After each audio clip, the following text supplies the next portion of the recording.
Monster Tales, a twin sisters ebook, written by Alpha Betty Olson and Marshall Efron. Monster Tales. It was a dark and stormy night inside Monster Goose's house. All the little monsters were cozy and warm. Tonight, we're going to tell spooky fairy tales around the boiling stew pot, said Monster Goose. Oh goody, said Zazu, and clapped her hands. Outside, the thunder clapped too. Mo, Hexter, and Zack clutched each other. Goria clutched her pet cat Google, who was just as big as she was. I know a true spooky story, said Goria.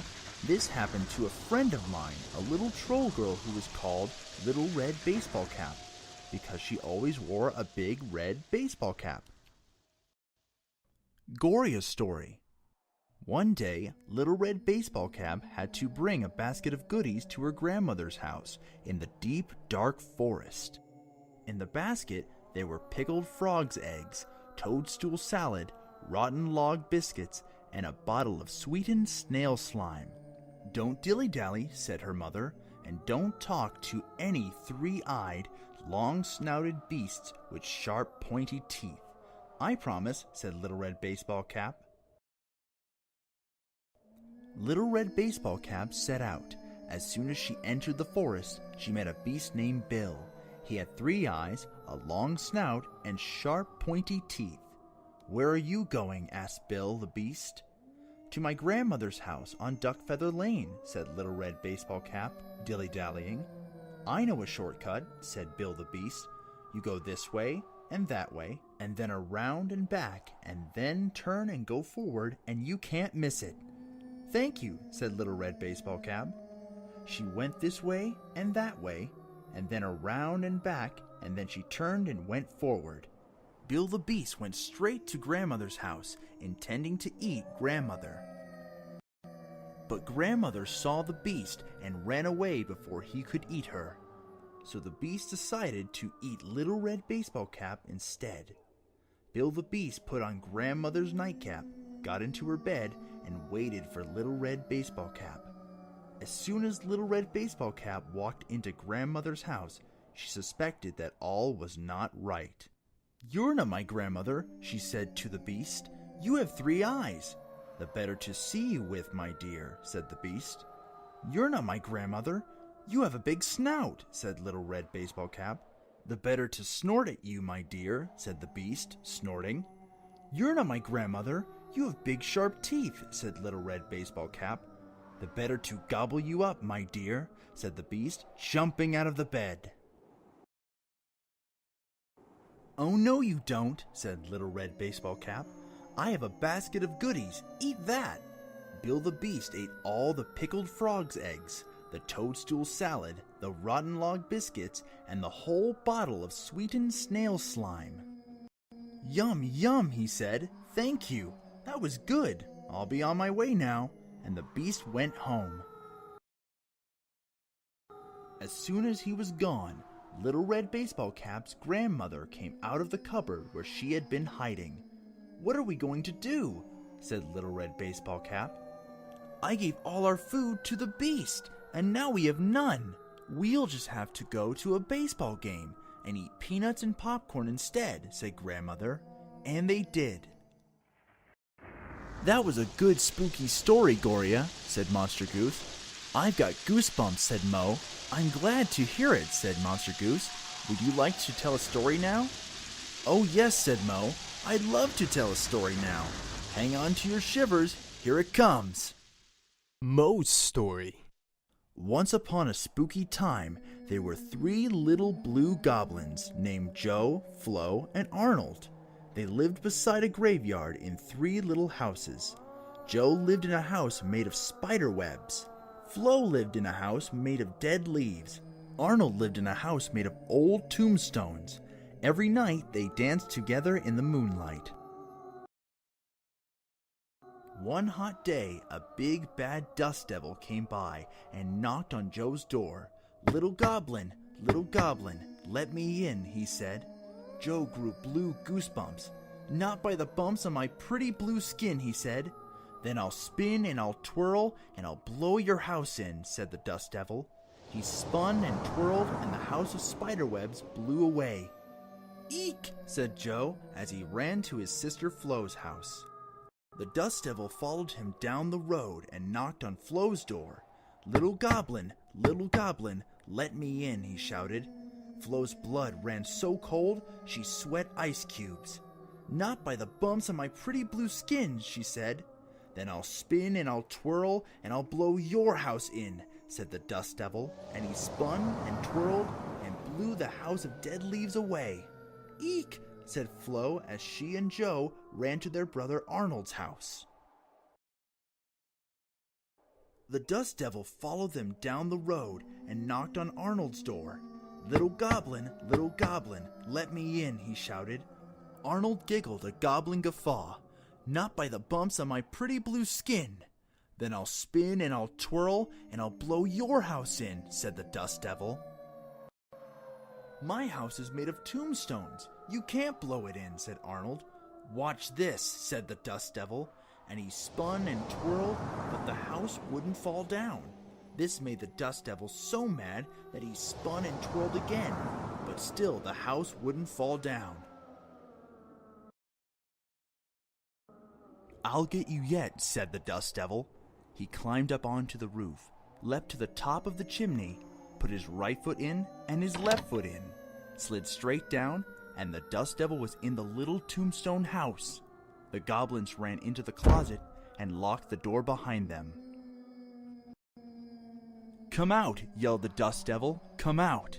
Now everybody knows that if you yell come out near a graveyard, you are likely to get a response. That's why nobody ever does it. But the dust devil yelled, come out again, and deep in the graveyard, beneath a huge tombstone, a great big zombie heard the dust devil call. Nobody's asked me out in ages, said the zombie. She put on her best hat, shuffled over to Arnold's house, and broke down the door. Hi, handsome, the zombie said to the dust devil, and she smiled a toothless smile. The dust devil yelled, help, it's a zombie, and he spun and twirled himself far away. The three little goblins were free at last. To celebrate, they danced with the zombie in the moonlight. And that's the end of my story, said Mo. It's your turn, Hexter, said Monster Goose. Hexter sat up tall and got ready to tell his tale. This story's my favorite story, he began. So listen carefully. Hexter's story. Once upon a tiny time, a little elf named Jack and his mom lived happily together in Small Valley. They were only 12 inches tall, but they had a regular-sized cow named Andra, who gave lots of milk. So Jack and his mom ate milky things, cheese, yogurt, and cream of tomato soup. Even their house was made of cottage cheese. Since they liked milk, they were very happy. Then a bad thing happened. The dish ran away with the spoon. This caused Andra the cow to jump over the moon. After that, she stopped giving milk. If we have to count on Andra, said Jack, we're going to starve. We'll have to sell her and get another cow, said his mom. On his way to the market, Jack met a wizard hopping along the path. I've always wanted a jumping cow, said the wizard. I don't have any money, but I can give you these jumping beans. Plant them and you'll get lucky. Jack thought this was a good trade, so he handed over Andra and went home with the beans. But Jack's mom was angry. We can't eat jumping beans, she said, and threw the beans out the window. That night for dinner, they had to eat part of the chimney. When they looked up, they could see the stars through the hole they had made. The next morning, Jack awoke to find that the beans had grown into a huge vine that was so tall, Jack and his mom could not see the top. I'm going to climb it, said Jack. Maybe I'll find luck at the top. While I'm gone, you can eat the roof. Hurry, said his mom. I'm so hungry I could eat the whole house. So up Jack climbed. At the top of the vine, Jack found another country, and in it he found a house, bigger than any he had ever seen. The door of the house opened, and a vicious giant pixie named Mad Dog stepped out. He kicked the door closed, spat on his cat, ripped a rose from his rose bush, threw it away, and put a thorn in his lapel. Then Mad Dog went off into the woods behind his house, and Jack slipped inside. The first thing Jack saw was a big duck sitting in the corner tied to a hook. "Hi, little elf," said the duck.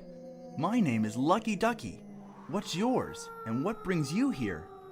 "I was looking for luck," said Jack, who then told Lucky Ducky his sad story. "You did find luck. You found me," said Lucky Ducky. "That vicious giant pixie, Mad Dog, is a mean old guy. He washes his face in the frying pan, combs his hair with the leg of a chair, and goes to bed in his underwear. Unhook me and take me away, and I will live with you and your mom and give you an egg a week, which from the looks of you should be plenty." "It's a deal," said Jack. Just then, he heard the vicious giant pixie Mad Dog coming back. "What shall I do?" he asked. "Quick, hide in the oven," said Lucky Ducky, and Jack jumped into the oven and closed the door. "Fee, fi, fo, fum," said the vicious giant pixie Mad Dog. "I smell a tiny elf crumb. Where is the little snack hiding?" "There are no elves around here," said Lucky Ducky. Then she quickly laid an egg. "Yo, lunch," said the vicious giant pixie Mad Dog. When he finished the egg, he sniffed the air again. "Fee, fi, fo, fum," he said. "I smell a tiny elf crumb." "Now that you mention it twice, so do I," said Lucky Ducky. "He's hiding in the chimney." The vicious giant pixie Mad Dog climbed into the chimney, but he was so big he got stuck. "Help!" he cried. "Sit on my back, Jack, and I'll run," said Lucky Ducky. They were out the door in a flash, and well on their way before the vicious giant pixie Mad Dog wiggled out of the chimney and ran after them. Lucky Ducky jumped off the edge of the country, flapped her wings, and sailed down to Small Valley with Jack on her back. The vicious giant pixie Mad Dog found the jumping bean vine and climbed down and down and down. Jack's mom ran out of the house with an axe in her hand. "Cut the vine!" she hollered. Jack swung the axe at the vine as hard as he could, and the vine fell over. The vicious giant pixie Mad Dog fell onto the ground so hard it was the end of him.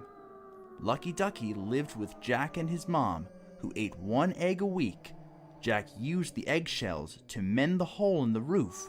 One day it rained, filling the crater that Mad Dog had made when he fell. Soon, Lucky Ducky had a nice duck pond. The stew wasn't quite ready, and the rain was still coming down in buckets. Monster Goose turned to Zack. "Zack," she said, "you'll have to tell us a story too." "I know a good story," said Zack. "Here it is." Zack's story. Once upon a haunted time, 3 fire-breathing dragons lived in a house together. There was a big papa dragon, a medium-sized mama dragon, and a little baby dragon. One day, Mama Dragon made oatmeal for their breakfast, but it was too hot for them to eat. Because dragons breathe fire all the time, they need to eat cold food to cool off their tongues. So the 3 dragons went out for a walk to give the oatmeal plenty of time to get good and cold. While the dragons were gone, a little witch, who was just learning to ride, flew by on her broomstick. She was quite lost and hungry, and she decided to go into the house and find something to eat. The little witch found the oatmeal in the kitchen and tasted it. Good, nice and warm," she said, and ate it all up. She ate Papa Dragon's big bowl of oatmeal. She ate Mama Dragon's medium-sized bowl of oatmeal. And she ate Baby Dragon's little bowl of oatmeal. Then she went into the parlor to find a seat and rest. "Oh goody," she said, "3 chairs to choose from. A big chair, a medium-sized chair, and a little chair." She sat in the big chair, but it was too hard. She sat in the medium-sized chair, but it was too soft. She sat in the baby chair, and it was just right. And she rocked back and forth and back and forth, and then she broke the chair, so she went upstairs to look for a bed. Upstairs, the witch found 3 beds, a big bed, a medium-sized bed, and a little bed. She lay down in the big bed, but it was too hard. She lay down on the medium-sized bed, but it was too soft. She lay down on the small bed, and it was just right, so she fell asleep. Just then, the 3 dragons came home. "Someone has eaten all my oatmeal," said Papa Dragon, and he breathed fire. "Someone has eaten all my oatmeal," said Mama Dragon, and she breathed fire. "Someone has eaten all my oatmeal," said Baby Dragon, and he breathed little sparks. They went into the parlor. "Someone has sat in my chair," said Papa Dragon, and he breathed fire. "Someone has sat in my chair," said Mama Dragon, and she breathed fire. "Someone has sat in my chair and broke it," said Baby Dragon, and he breathed little sparks. They went upstairs. "Someone has mussed up my bed," said Papa Dragon. "Someone has mussed up my bed," said Mama Dragon. "Someone has mussed up my bed and is still sleeping in it," said Baby Dragon. "Get out!" yelled Papa Dragon, and flames shot out of his snout. "Get out!" yelled Mama Dragon, and flames shot out of her snout. "Get out!" yelled Baby Dragon, and sparks flew from his snout. The little witch woke up. She had never seen a dragon before, and was a little surprised and nervous. "I'm going," she said. "Just don't get so hot under the collar." With that, she ran away. "Goodbye," yelled the dragons, and their flames burned the house down, and they had to go live in a cave. But that was all right. Dragons like caves better than houses, because caves don't burn down. "Now it's my turn," said Zazu. "My story is the spookiest one of all. Are you ready?" "We're ready," said Goria, Mo, Zack, and Hexter. "I'm ready too," said Monster Goose. Zazu's story. Once upon a creepy time, a beautiful purple princess with long hairy teeth and short hairy curls lived in a castle on the edge of an enchanted swamp. It was always nighttime, and bats, werewolves, vampires, black slithery snakes, and swamp monsters lived there. One night, the king announced it was time for the princess to get married. 3 bats, 4 werewolves, 2 black slithery snakes, 1 vampire, 1 wizard, and a swamp monster asked for her hand. "They are too spooky," said the princess. "Send them away." The bats, the werewolf, the snakes, and the vampire went back to their old haunts in a huff. The swamp monster was very disappointed, and he crept back to his lagoon to mope in peace. But the wizard was angry, and he cast a spell upon the princess. "You and everyone in the castle will sleep until the sun rises," he said. That night, everybody in the castle went to sleep, but since it was always nighttime in the kingdom, the sun never came up, and they never woke up. Years went by, the wizard died of old age, and no one could remove the spell. One day, a handsome purple prince with long, hairy teeth and short, hairy curls came riding through the kingdom. The moon was full, werewolves howled, bats flew everywhere, and vampires crept around saying, "Good evening." All of a sudden, a big, slithery snake jumped out of a tree right onto the prince. He squeezed the prince and told him the story of the castle. "That castle is under a spell. Anyone who goes to sleep inside it will never wake up," he hissed. "Go in and take a look." The prince went inside and saw the sleeping princess. He fell in love with her purple skin, her long hairy teeth, and her short hairy curls. "We are made for each other," he said. He waited for her to wake up, but she didn't. Before long, the prince grew tired. He yawned. His eyes closed. He was falling asleep. The prince went to the window and cried, "Help me!" Down in the black lagoon, the swamp monster heard him. He was tall, gooey, very strong, and he had a good heart. He had forgotten his disappointment over not getting to marry the princess and had married the nice swamp monster next door. They had 37 children, 89 grandchildren, and a pet fish named Ralph. When the swamp monster heard the prince, he rose up through the mud, ran to the castle, picked up the prince, the princess, and the prince's horse, and carried them out of the kingdom. As soon as they reached the next kingdom, the sun came up. The princess awoke, saw the purple prince, and said, "We were made for each other." After they thanked the swamp monster, they got married and lived happily ever after. From then on, every summer the prince and the princess went on vacation to the castle, and the swamp monster helped them take sleepers from the castle back with them. Eventually, everybody who had fallen asleep because of the spell woke up. "Those were very good stories," said Monster Goose, "and the stew in the stew pot is ready to eat." "And I'm ready to eat it," said Zazu. So Zazu, Mo, Goria, Hexter, and Zack ate stew with Monster Goose, and not one of them cared that it was raining outside because they were all inside.